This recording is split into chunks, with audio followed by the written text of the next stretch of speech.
Hello दोस्तों, आज आप स्वागत है आपके अपने channel D for all classes में। आज हम बात करेंगे 2025 में आने वाले 4 अति महत्वपूर्ण प्रश्नों को, जो 2025 में बहुत ज़्यादा आने की संभावना है।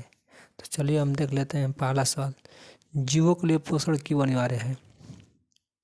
और दूसरा सवाल, श्वसन और प्रकाश संश्लेषण में अंतर स्पष्ट करें। देखिए 3 नंबर, जल और शीशा का अपवर्तनांक क्रमशः 4/3 तथा 3/2 है। उनमें से प्रत्येक में प्रकाश की गति ज्ञात करें। इसके बाद 4 नंबर सवाल है, प्रिज्म से होकर प्रकाश का अपवर्तनांक का किरण आरेख खींचे। चलिए इन सभी प्रश्नों का हम उत्तर देख लेते हैं।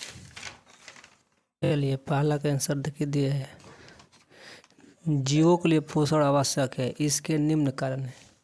अब देखिए इसको पॉइंट डालकर हम लिखेंगे, जीवन संबंधी क्रियाओं को सही ढंग से चलाने के लिए जीव को ऊर्जा की आवश्यकता होती है। सेकंड नंबर, शरीर की वृद्धि के लिए। थर्ड नंबर, शरीर में टूट फूट की मरम्मत के लिए। और फोर्थ नंबर, शरीर की प्रतिरोधक क्षमता बढ़ाने के लिए। आप चाहे तो ऐसे भी लिख सकते हैं। इसके बाद दूसरा प्रश्न देखिए इसके बाद श्वसन और प्रकाश संश्लेषण में अंतर। चलिए इसको भी देख लेते हैं हम। श्वसन और प्रकाश संश्लेषण में निम्न अंतर है। देखिए 2 भाग कर लेना है, श्वसन इस तरफ, प्रकाश संश्लेषण। इसके बाद देखिए इस सभी क्रिया में प्रकाश की उपस्थिति में क्लोरोफिल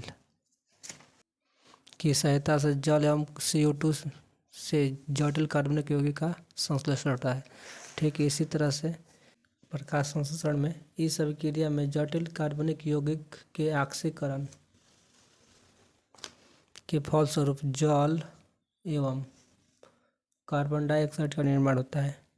ठीक इसी तरह से सेकंड नंबर, श्वसन में यह एक अपचयन क्रिया है या एक उपचयन क्रिया है। इसमें थर्ड नंबर देखते हैं, इसमें ग्लूकोज का ऑक्सीकरण होता है तथा इसमें ग्लूकोज का संश्लेषण होता है। इसमें ऑक्सीजन का उपयोग होता है और इसमें CO2 का उपयोग होता है। इस क्रिया के अंत में CO2 मुक्त होती है, इस क्रिया के अंत में O2 मुक्त होती है।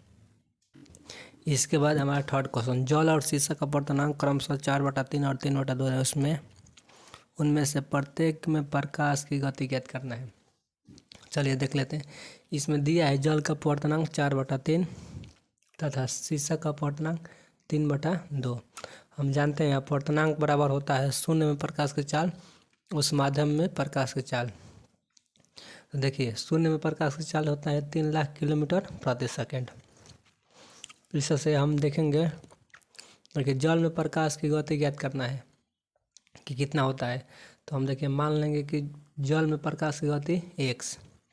अब इसके बाद देखो अपवर्तनांक दिया हुआ है 4/3, तो 4/3 बराबर शून्य में प्रकाश का चाल होता है 3 लाख किलोमीटर प्रति सेकेंड। उसके बाद हम माने हैं x, उस माध्यम में प्रकाश की चाल।